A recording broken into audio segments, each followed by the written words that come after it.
Well, good afternoon, everyone, and welcome to Sip and Pitch Affiliate Edition.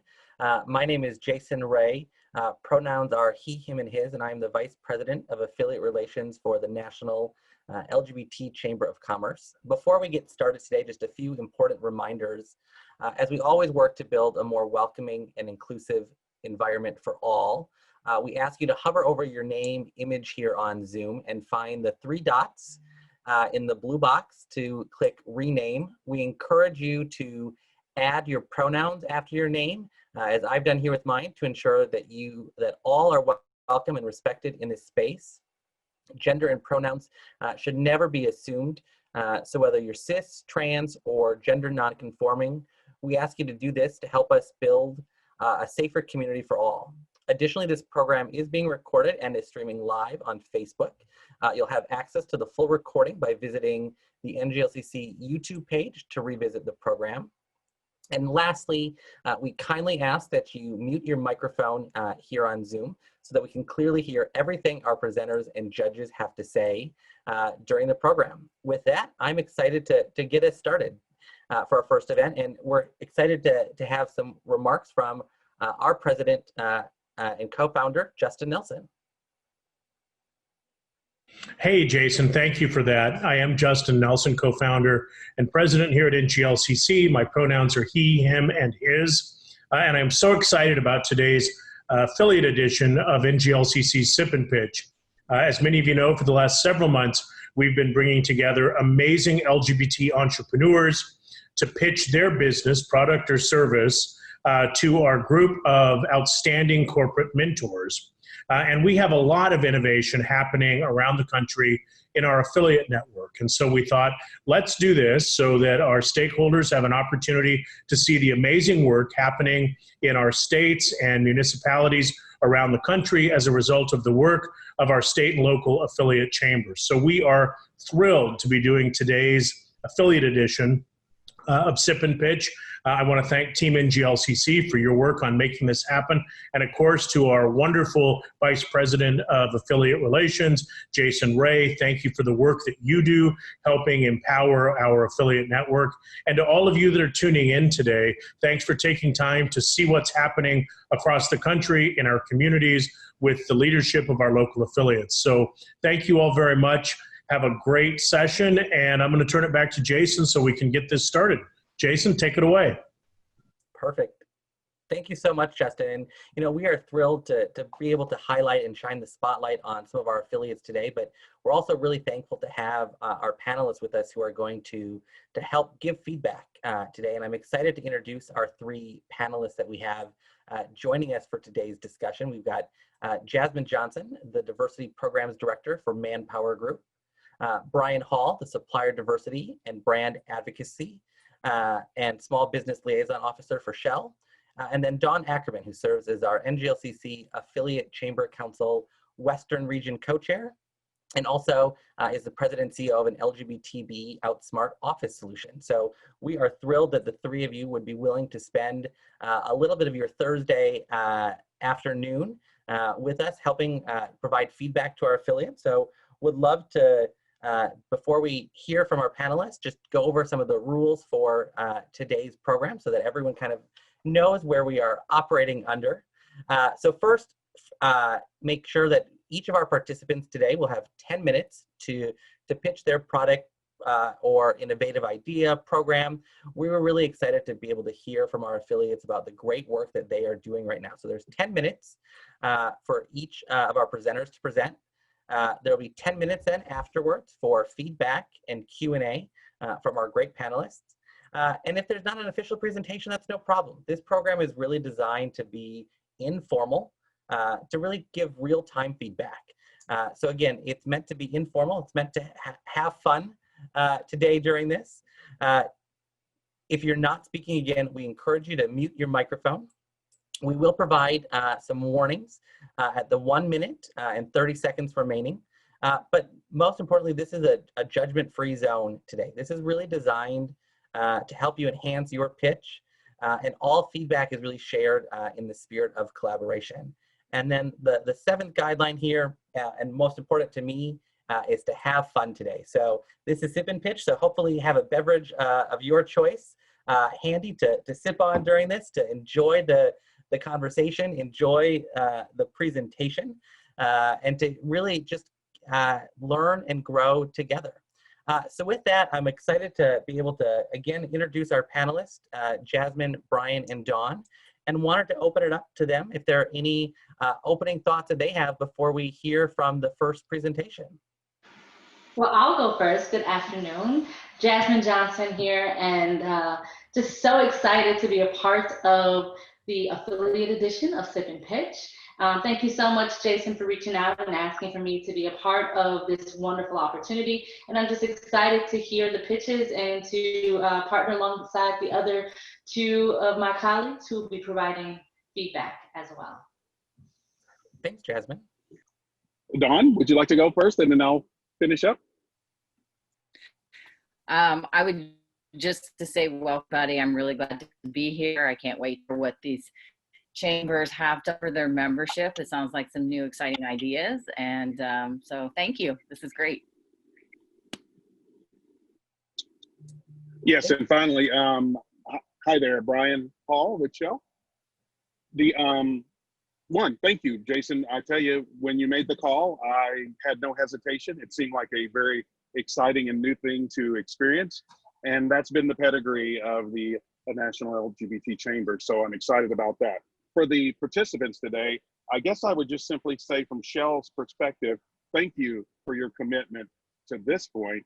And for sure, thank you for paying attention to how do you keep offering new and exciting things for your members. Because guess what? You probably answer already to hundreds of folks every day in your work, but you inspire thousands through your work. So keep going, and I'm looking forward to today's experience. Wonderful. Thanks, Brian. Thanks, Dawn. Thanks, Jasmine. My just advice to the panelists or the presenters today is just to have fun, take a deep breath.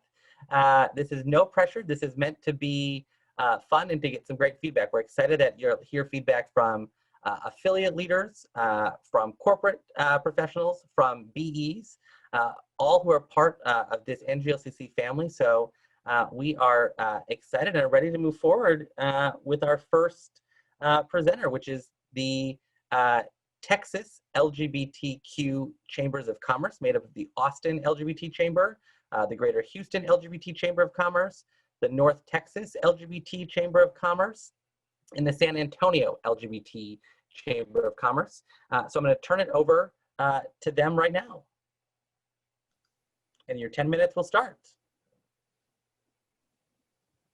Alrighty, thank you very much. I am Tony Vetta. My pronouns are he, him, and I am proud to serve as the president and CEO of the North Texas LGBT Chamber of Commerce, and am a proud representative of the Texas LGBTQ Chambers of Commerce. A little bit about our organization. We are a coalition, as Jason mentioned, of the Austin, Greater Houston, San Antonio, and of course, North Texas LGBT Chambers of Commerce.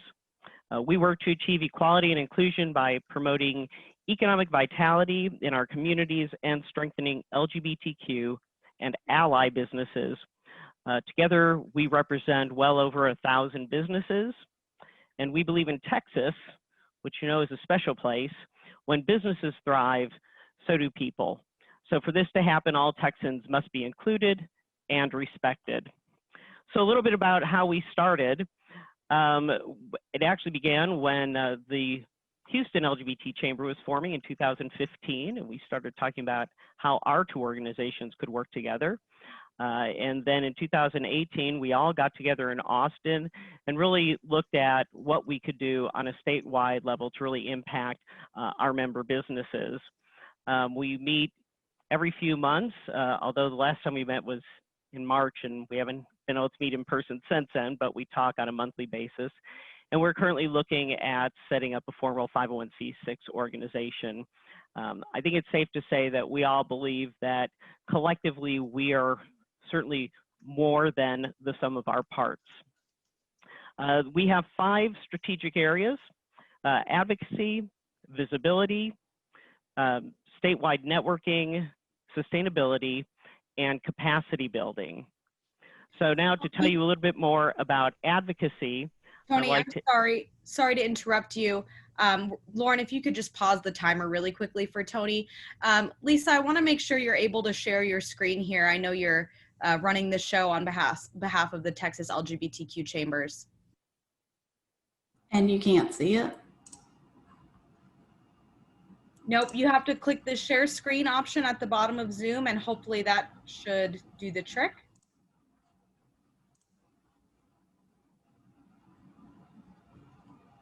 There we go. All right. Sorry. No worries at all. I should have checked that before we got started. My apologies. And you know me, once I start, I'm just going to barrel through. So I'm sorry you all missed the slide with my photo on it. All righty. So should we move forward now? Go for it. Thank you. Alrighty, thank you. So again, we have 5 strategic areas of focus: advocacy, visibility, statewide networking, and sustainability, and capacity building, rather. And so now to tell us a little bit more about the advocacy work we do is Tina Cannon, President and CEO of the Austin LGBT Chamber of Commerce. Tina? Thanks. I don't know how I get stuck coming after the fabulous Tony Vetta. Thank you so much for that. Advocacy, like Tony mentioned, is definitely one of our pillars, and we spend the great majority of our time, much like all of our sister chambers do, in advocacy. Texas is a special state for many reasons that we can't go into in 10 minutes. But most of all, we meet every other year as a legislative body, and that has its good things and bad things. 2019, really, the Texas LGBT Chamber became a force, and a very historic one at that. We held our very first ever day at the Capitol. We had our very first legislative presentation during the session. We crafted an entire statewide policy position statements on issues. We were present and at the table, and we were recognized for our efforts as such by the House of Representatives at the end of the session. Currently, we are about ready to gear up for our next session, so we are doing everything that we can, both for the legislative session, but even before that is the program that our group came up with to talk about getting the vote out early. And so we are launching a statewide initiative called Out to Vote Early campaign, where all of our chambers will push that information out to our members about voting resources in a very nonpartisan way. We're planning, of course, for our next legislative session in Texas. It gears up around December when we start doing bill filing. We are doing something a little extra this session as a group. We are actually going to hire a professional advocate to help us alongside my colleagues in the other Texas chambers. And then we'll continue to advocate with other business-like organizations in the area that are standing up for LGBT workforce and business rights. And we'll, of course, we'll have our advocacy day, kind of depending on what the state legislature looks like this year in the time of COVID. And all of that is gearing up to make sure that not only we have a seat at the table, but going into the future to make sure that we are looking beyond this legislative session and planning for the next one. And part of that is gearing up to have written legislation from our Texas LGBT Coalition to include legislation around LGBTE certification at the state level, and really kind of raising the visibility of who we are as a statewide chamber and looking at all of the things that we can do here in Texas and then taking that and translating it to the federal level, because what happens in Texas changes the world. And with that, I will bring up Ms. Melissa Ochoa. How about there? Perfect. Can you hear me? Yes. Yeah. Okay, thank you. I have a tendency of doing that. All right. So this year has been a trying year. My name again is Melissa Ochoa, and I am the San Antonio LGBT Chamber of Commerce president. So with the pandemic hitting, this has actually been an opportunity for us to be able to engage through virtual connection opportunities with each other. So what has happened within that time is that we actually had our first inaugural Pride Across Texas networking event in June, where we were able to connect the LGBTQ plus and allied entrepreneurs throughout the state of Texas. Turned out to be such a successful event in June that we actually had our second one in August, and we actually had quite a few individuals that said that they really enjoyed it. We saw the increase as well as far as participation. So with that, we are having our third one November the 12th, and we already have dates that are scheduled going into next year. So every quarter, we will be having one of these events and connecting all of our members together throughout the state of Texas. As far as other collaborations that we've been able to do because of this, we've actually had co-sponsorship of various events to include the annual Texas Diversity and Inclusion Conference, which was hosted by the North Texas LGBT Chamber of Commerce. And Tony and his team did a great and outstanding job on that. As part of the collaboration, each chamber has offered member pricing to other chambers of events. Discounts, complimentary registration codes are set up. We've had several individuals from, I know from San Antonio that have attended several events from Houston and Austin as well. We've had a good feedback on that from all the chambers, being able to have those connections there. The Texas LGBTQ Chambers of Commerce collaboration is recognized on collaborating events. So we are continually looking at collaborating opportunities to maximize our collective resources as well. So with all of that, I believe that this pandemic has done a lot of good for the Texas Chambers of Commerce and has really brought us all together a little bit more unified way than what we were before. So with that said, I turn it over to Tammy. Wonderful. Thank you, Melissa. And I'm excited to share more about our LGBTQ Chamber of Commerce collaboration. I am the co-founder and president and CEO of the Greater Houston LGBT Chamber. I'm going to talk about capacity. You heard Tony mention this is one of our core strategic areas. So what does that mean for us? That means really right now outlining 5 goals. One is to increase the number of LGBTBEs across the state of Texas. 2, we want to take that cohort of LGBTBEs and connect them, whether networking, learning opportunities, connecting them to supplier diversity channels. And then we want to share LGBT opportunities across our chambers, regardless of where that opportunity resides or chamber comes through, making sure our BEs have access. With that, we're going to raise the profile of our LGBTBE certified businesses in the state. Why do we want to do that? We want to do that because inclusion of this certification in government, as we know, and other entities is pivotal. As we look to November with a potential purple Texas, the opportunities for us from a proactive perspective in the years ahead, legislative sessions in front of us are enormous. And then we want to raise the visibility overall of the LGBTQ business community and the impact, the incredible impact that we have on the economy of Texas. We're going to tell that story. And with that, how are we going to do this? We are going to launch a statewide LGBTBE roundtable in 2021. With this, we get to maximize resources for each chamber, instead of each holding individual events, and we get to connect our LGBTBEs. That's going to be quarterly events, workshops with a networking and pitch component. Each one of the chambers is going to take a lead on project managing the event. We already have topics and dates identified for 2021. Of course, we're going to use our amazing LGBTB experts from our respective corporate partners. And look, 1 minute remaining.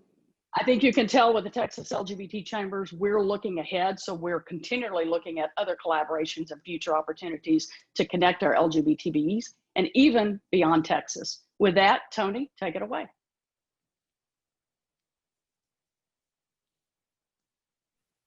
Oh, you're muted, Tony. Doggone it, shouldn't it just turn on itself?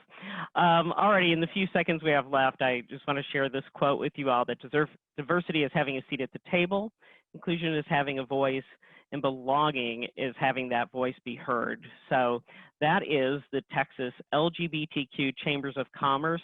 We're very happy to be here with all of you today, and we are open to your questions. Wonderful. Well, thank you and for being our very first Sip and Pitch Affiliate Edition presenter to the group. And I'm excited to invite my panelists to ask questions and share feedback.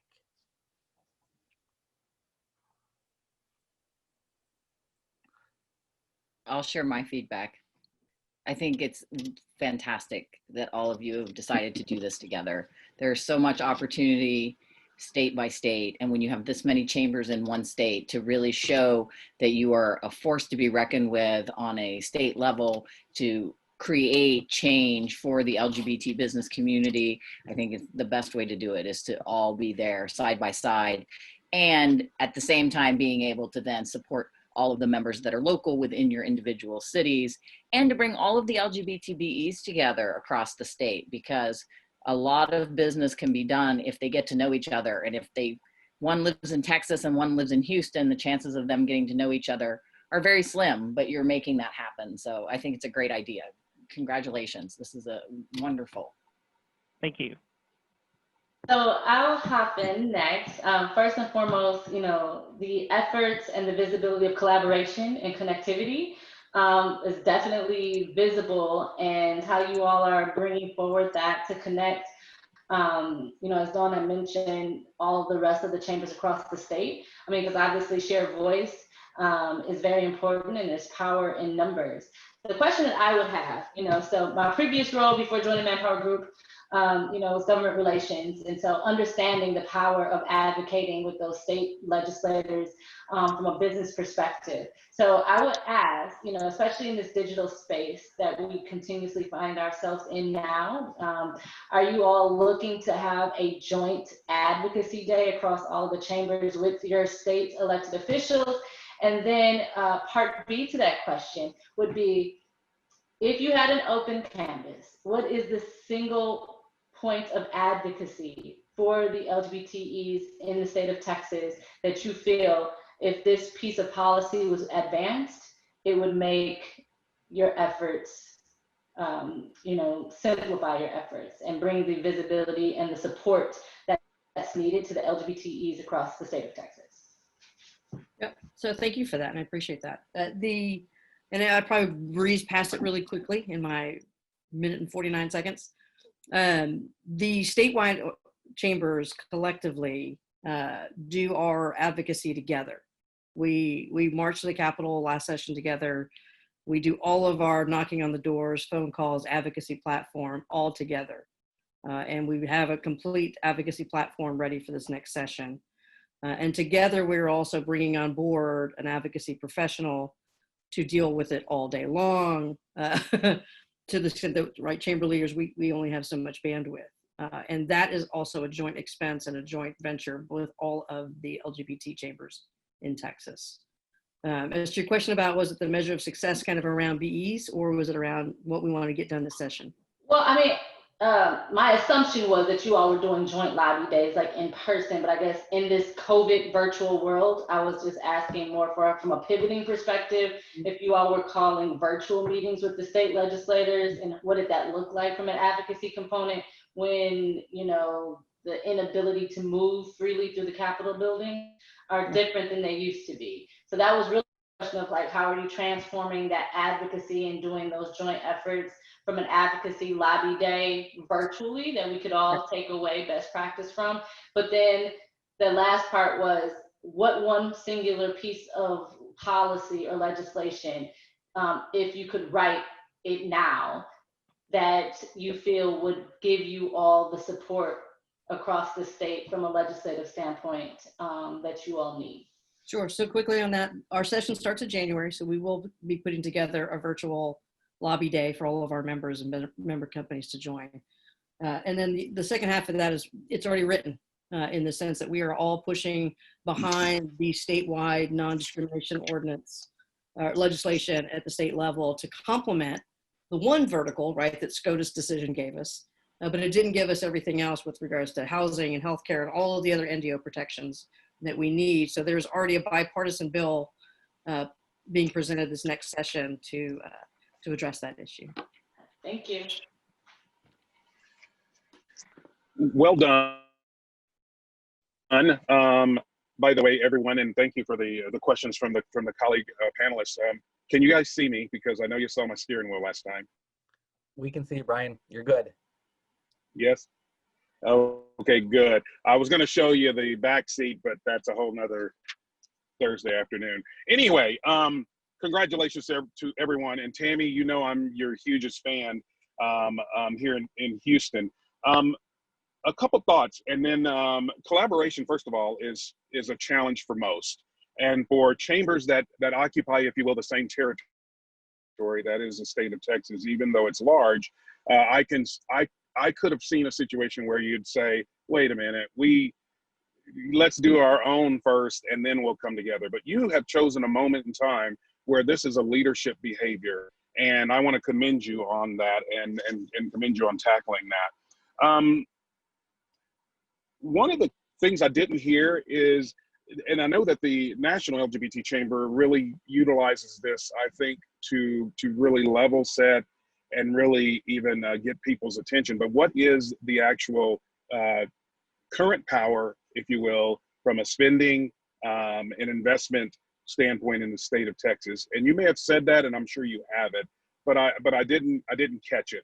But the reason why I'm asking you for that, and you don't have to answer it today unless you have it, is then what does the capacity building and the legislation and all that, what's the target then for 5 years from now?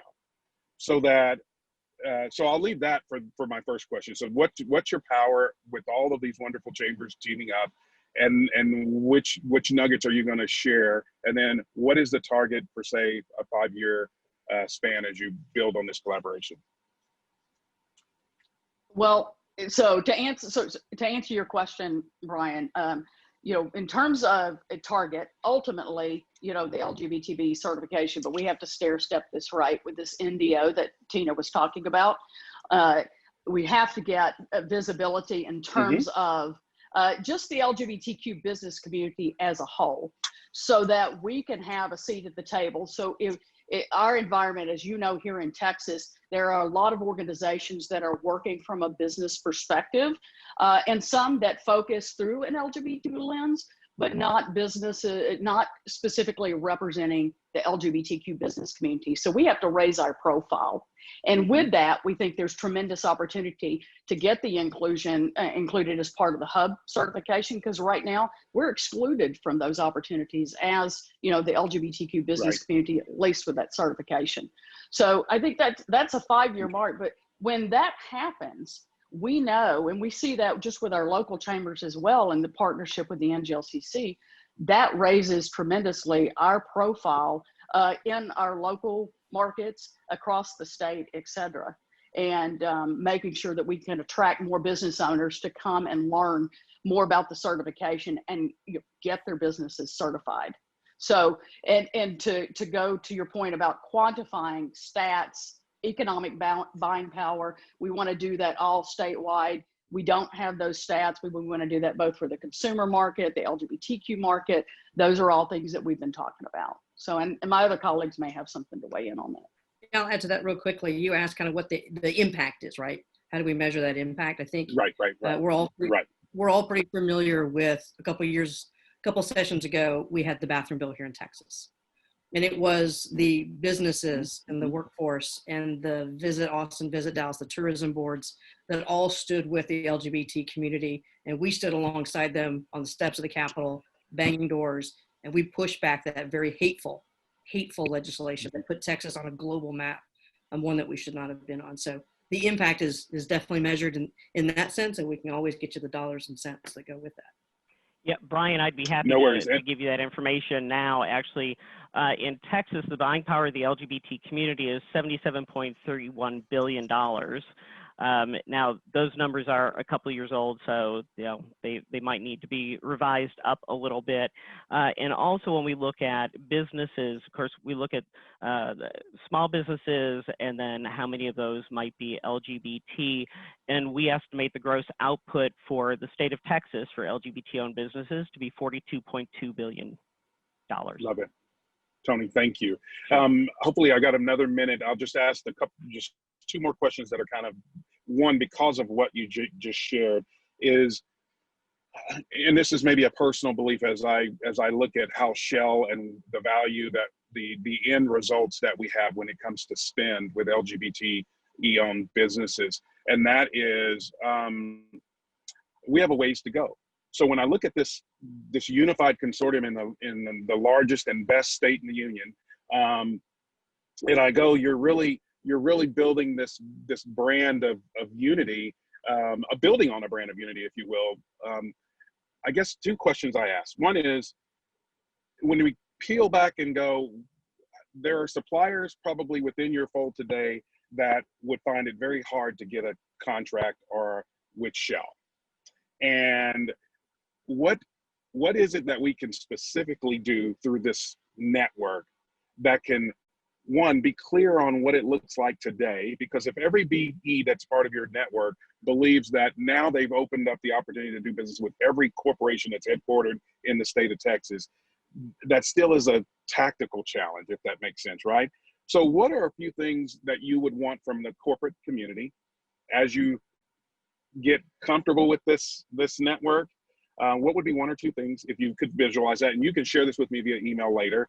And then what do we need to do specifically to support this mission and this joint effort? And we'll ask our presenters to be brief, as we're out of time. So I don't No know. worries. I'll talk really fast. We actually presented this question to our corporate folks at our last DEI conference. And really the most important thing for us was to find out what they needed, the types of businesses that they were looking for, and the types that they were not looking for. So we could go out and look for those businesses within our community and try to get them certified so that they can do business with you. I'll leave you with this, Jason, if you will. This consortium, I'm interested in fielding a group of corporations sometime soon that can have this kind of candid conversation with you. Not your corporate peer partners to date, but if there's a group of corporations that you need someone to advocate to bring in a room so that the group of you can really uncover some things, I would be willing to do that. Because I just want to end with thank you for joining forces. Even though you're powerful individually, joining forces is going to open so many other doors for you. Congratulations. Wonderful. Well, thank you, Brian, Jasmine, and Dawn, for that wonderful feedback. And thank you to our great chambers in Texas, Tony, Tina, Melissa, and Tammy, for being willing to go first and to put yourselves out there, but most importantly for being on the forefront when it comes to collaboration. I think this is a model for many of our other states who have multiple chambers within their footprint. So thank you for being willing to share and be with us today. So now we're excited to go to our second presenter for today, Amanda Cole with Plexus, the LGBT and Allied Chamber of Commerce in Cleveland. I don't know, Amanda, if you were planning on sharing your screen before we start the time, we'll make sure we have that working. I'm not going to share my screen. It's just me today, informally presenting. Wonderful. Well, Amanda, we will let you take it away.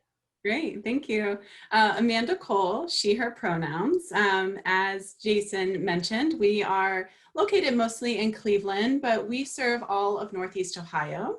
We're coming into our 15th year next year. We were founded in 2006. We also have an education foundation, which is where we do the majority or all of our work with our employee resource group development, with our training and education, diversity, inclusion, and advocacy work. And it's a program through the Education Foundation to leverage the resources of the Chamber of Commerce that I'm going to be speaking with you today. I'm very thankful that you've all taken time to create this space for us to pitch ideas and to lean into the expertise and connection points of our other chambers and our panelists or our judges today. So thank you for this opportunity. As I said, something that's important to know about Cleveland is we just were named one of the worst large cities for Black women livability, and we lead in deaths for reported transphobic deaths in all of the nation. So I'm starting on such a serious note to give the context by which we are working and what we hope our program will have a positive impact on. So one of the things that we excel at as a Chamber of Commerce is creating networks and business resources, of course, for the LGBT professionals, entrepreneurs, and business owners. One of the barriers that we can see where we can do better and a barrier to overcome to our accessibility is within that group of LGBTQ folks is there's already the identification as a professional or as a business owner.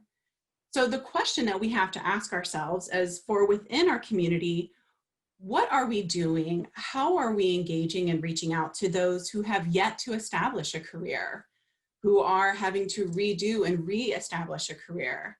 For the underemployed, or those who are working a day-to-day 9 to 5 but have yet to find that path? How do we create accessibility and a place for us to bring our resources to those folks? So one thing I think that's important to keep in mind that happens within our community is that we have a much higher risk of unemployment and underemployment. 43% of transgender people are unemployed or underemployed.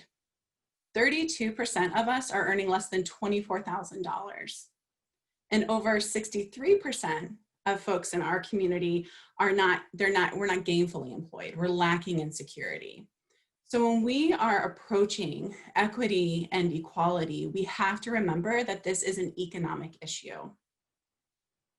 What we can do to support those in our community is that we know we have the connections, we have the resources and expertise within our membership base to help close that economic gap, and that we have to go to the people. And one of the ways in which we do that is to really leverage our meaningful community partnerships with other LGBTQ serving organizations. Of course, specifically the LGBT Center of Greater Cleveland. Now, what I'm sharing here, this is in concept, and we are talking and we're thinking about the ways in which we can better leverage these partnerships. So I'm excited to share this concept and idea with you. The LGBT Center, for instance, it has an existing group of community-based organizations, health and human services, and really are feeding the kind of soul and livelihood and well-being of our community. And they've been doing this well for 50 years. So there's a deep well of trust and presence and agency and advocacy that's already built in there. Some of the programs that they offer are SAGE, working with our elder LGBTQ folks, the 20-somethings, QU reaches queer high school students, and Transcend. What we are seeking to do is to partner with the LGBT Center, bring our programming there to the center to lead twice a month trainings that is focused on workforce development and digital literacy. And again, by going there, we're improving and we're enhancing our accessibility to our programs, also while staying core and clearly connected to our mission. So included in our programming and some additional partnerships that we will be bringing in, we would, for instance, the Equality Ohio here in Cleveland has an amazing legal clinic. And so we would want to make sure that we're additionally assisting folks to connect with the legal clinic services. We have organizations that help to provide workforce attire, work clothes for trans, non-binary, and gender expansive individuals. And again, we have in our Employee Resource Group Council, we work with about 40 corporations closely. We're convening and connecting leaders to one another. We know they want to bring the community into the corporation. And so there are opportunities that we can identify to create, to bring those folks in to lead mock interviews, to co-organize career forums, and if possible, to create internship opportunities for those who have successfully gone through our workforce development program.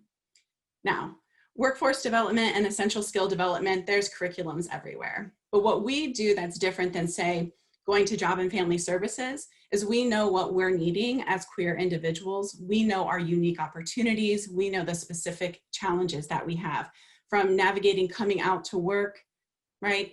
And our name changes, all these different things that we are specifically going through, let alone just the work-life balance that we are faced with. But what we're able to build off of is social media training for digital literacy, including personal brand development and reputation management, privacy, all these different things that we have to navigate in that way, which is also a part of accessing a digital workforce and presentation. Around workforce readiness, the goals are pretty basic, you know, in improving our improved job searching skills, resume development, and interviewing skills. and essential skill development, which I think many times we call soft skills, but they are essential skills that are key for life and wellness. And that is work-life balance, communication skills, stress, conflict management. So what we believe will happen through increasing access to information, professional networks, digital literacy, and essential skill development is that we're going to create greater economic wellness within our region and our community. We also feel this is something that will be scalable. Again, it's leaning into community partnerships and relationships. So this is in Cleveland, but where can we improve our relationships with other business organizations and queer serving organizations outside of Cleveland into Akron and our greater Northeast Ohio, let alone partnering in Central Ohio with the LGBT Center there and the Diversity Chamber, which is another NGLCC affiliate chamber. So we have an opportunity to start here, but we have areas for growth. And again, one of the other things that this achieves for us is we have to have a commitment to being accessible, to working for inclusion and increasing our diversity, both the nouns and the verbs, as Tony's quote had said. So we believe that this is just another opportunity for us to improve our community partnerships and support other organizations in the region while becoming more inclusive and responsive as an organization. And ideally, as we seek funding for this and we build these partnerships, it's going to shore up and support and grow scale and capacity of the organizations that we partner with. So with that, I'm ready for your questions and feedback, and thank you. Well, thanks, Amanda. And I'll turn it over to our wonderful panelists for their feedback and questions.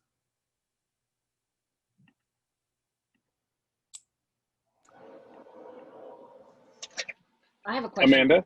Oh, go ahead.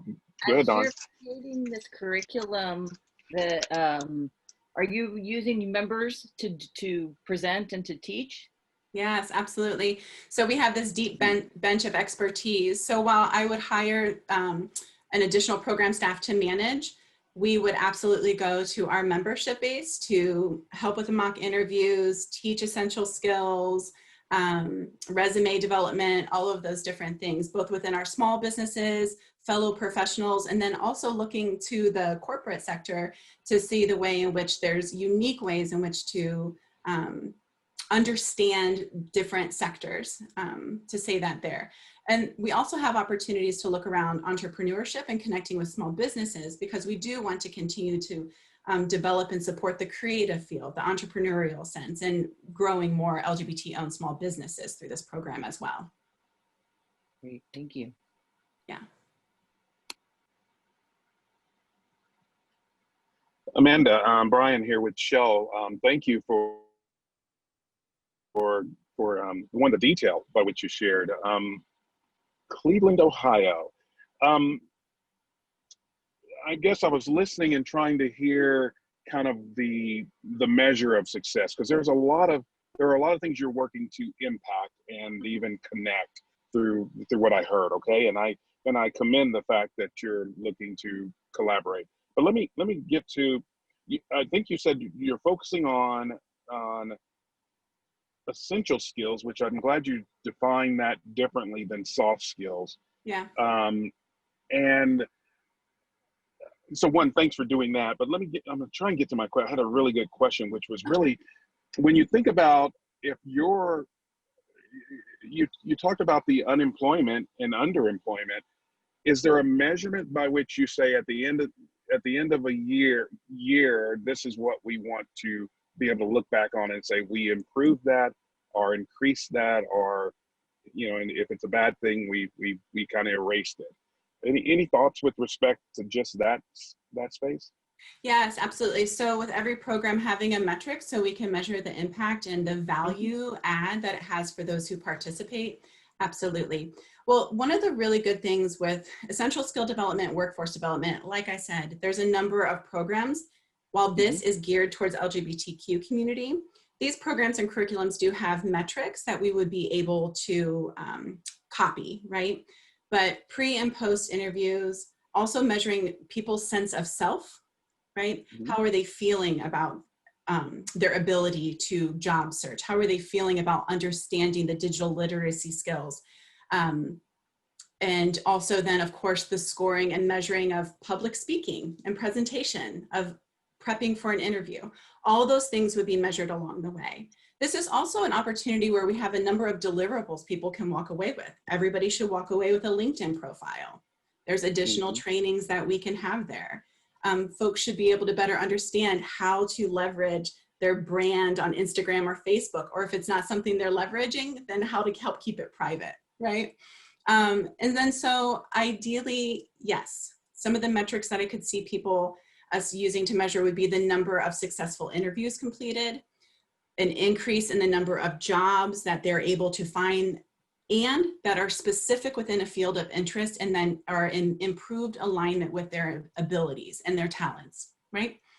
And we would want to see an improvement and steps and plans from where you want to be to where you need to get to go. So is that an identification of certification programs and continuing education and accessing that? We have great partnerships with CSU, Case Western Reserve, so we would be bringing in those folks as well. We have this opportunity to have intergenerational learning. So when we think about high school students to young professionals, college students, to our elders, and being able to really have an increased sense of connection as well. I would love everybody to get a job or an internship. Right. We would want to measure that too, right? So out of respect for Jason, and I know Jasmine has probably a couple of questions for you as well. Let me do this. If you had to think about, and I think you were getting there, I love, again, there's a depth of programming that I'm hearing, whether you connect to it directly and do it directly or connect to it and benefit from the partnerships. What's missing? I know you're about to head to sponsorships, or you've got 40 corporate members, things of that sort. What is it, if you had to say to this audience right now, what would be one thing that you need in the next 12 months to make your dream come true? Yeah, well, first is making sure that the partners that I'm mentioning that I hope to want to bring on board, that we've all identified the way in which we have our agreements in place and our strategies lined up. Funding wise, ideally the funding would be approximately pie in the sky, I would say $40,000. So that would allow for speaker fees. One thing that we really need to think about is when we ask people to bring their time and talent, we need to pay them for it, right? We're seeing that. The ideal opportunity to have somebody as a program manager, so thinking about my organizational capacity and really that fine tuning and making sure that we're research developed. And then I would love to have 5 corporate partners who would be willing not only to give up their time and talent, but really create a pathway to those corporate opportunities, whether, again, internship, career mentorship, and really lock those in. Because I think that that's really important for success. And then, yeah, so I'm going to stop because I know that we're limited on time for your questions. Yes, too. well done, by the way. Thank you for your presentation, okay? Thank you. Thank you for your questions. Well, you know, representing a company that created the staffing industry, right. I would say first and foremost, amazing job. And my question would be, you know, me being newer in this industry as well as in this space, you know, a lot of conversation has been around, you know, historically, unconscious bias or consciously unbiased. You know, you have the difference between diversity, inclusion, and belonging. You have some companies now leading with inclusion because a lot of us have done amazing work on making sure we have representation all across the board, but people being included along the way has been a disconnect. So what are your thoughts, and this would be my question, on the amazing work that you're doing from essential skills to groom the pipeline of talent, but the other side of that coin from those that are recruiting. So, you know, I see a sheer pathway from piloting in that market, you know, with our branches and our recruiters alongside of you. But, you know, for me being a woman of color, and I can easily empathize with others who have experienced challenges of overcoming barriers. But everyone who's just not experienced challenges may not have a line of sight to that. So what would be the other side of the coin to ensure, as you're upskilling and, you know, creating essential requirements for those to be ready for the workforce, that the recruiters and the people on the other end are equally becoming aware and informed to be able to foster and carry along and complement the work that you're doing. Yeah, I really love your question and your sharing, because what you're asking is, how do we make this a two-way conversation? Because these stats that are affecting the LGBTQ community, that's not all on us. And within those stats of the LGBTQ community, we understand that ability, age, gender identity, and race are all complicating factors that increase the vulnerability to economic stability. So that said, one, I can't say enough about our Employee Resource Group Council and how we are able to continuously leverage there. Our folks within HR, recruitment, have to be ready to understand where there could be unintentional barriers to finding, retaining, and supporting LGBTQ folks through the process. And that's one of the greatest work that we do at the Education Foundation side, is we help prepare and support the inclusive work, the equity work, all throughout that process. So I would lean in heavily there. But as you're saying that, my mind just started to go. I wasn't thinking as much about that side of it. And so I would say, as I think about this pilot, we would want to learn from our participants, because again, the stats say one thing, but why didn't you apply for that job? Where do you feel like you didn't understand the interview process? What do we need our participants to share and inform over to the sector, to the workforce, to the workforce side of things? My words are kind of stumbling because my brain is really moving very quickly on that. But I appreciate what you're asking, because it is about making it a two-way conversation. So I guess in part, it would be through our corporate partnerships with our ERG Council would be my first starting place, since we have those relationships and those leaders in place. Wonderful. Well, I'm glad that your brain is moving. This is the purpose of these events, Amanda, to get the feedback, so that as you're developing these new and innovative programs, that you've got some great advice from some of our affiliate leaders and our corporate partners at NGLCC. So thank you for being willing to put your true brainstorm out there and get the feedback. You were fantastic. So thanks, Amanda. Well, thanks for putting me after the Texas folks, because I was like nervous and I knew that they were going to hit it out of the ballpark. So I just wanted to be in the stands first. So thanks for that. Absolutely. Well, you all hit it out of the park. So I just want to thank, as we start to wrap today's first ever Sip and Pitch Affiliate Edition, thanks both to the Texas Chambers and Plexus for putting themselves out there. A tremendous thank you to Jasmine, Dawn, and Brian for stepping up when asked to help give feedback today to our affiliates. I turn it over to the three of you if there's any closing remarks or closing thoughts that you have. I would just say to all of the participants, keep doing what you're doing, because you're creating something that's going to make an impact on the participants and on the LGBT business community, and that's what we're all here to do. So congratulations. And I'll just add, echoing what Dawn said, but what you all are creating has the ability to be replicated. And anytime you have something that is not going to just be beneficial in your local market, but you're creating something that could, be brought into other states, across other affiliates to still advance the mission and the work, that is the true gift. And so congratulations to each and every one of you and what you all are creating, to not just benefit where you are locally or across your state, but to have tremendous impact beyond that. And I'll just wrap up with the thought that, one, the behavior by the LGBT Chamber as a whole of bringing your affiliates to the table to pitch on their ideas is, when you first asked, I said, wait a minute, who else did this? And of course, I don't know of anyone that does this with respect to a chamber or a council. So well done. The second thing for the two groups that pitch is that when you're addressing a community that continues to be marginalized and all the other things, if you will, there's a desire to not just be a part of the community, but to actually advance it. And I think that's what you're doing with the work that you're proposing.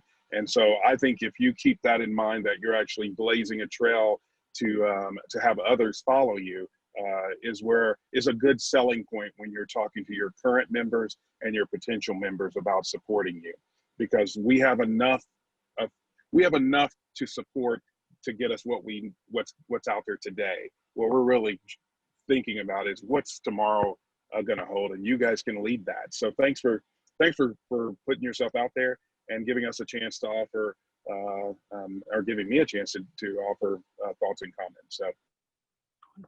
Well, thank you again to our panelists, our presenters, and most importantly to all of you who tuned in today to support our affiliate network. It was great to see corporate partners, other affiliates, LGBTBEs, and others on the line today. So thanks for joining us. We can't wait to see you at our next Sip and Pitch affiliate edition. Until then, have a great rest of your Thursday and a wonderful weekend.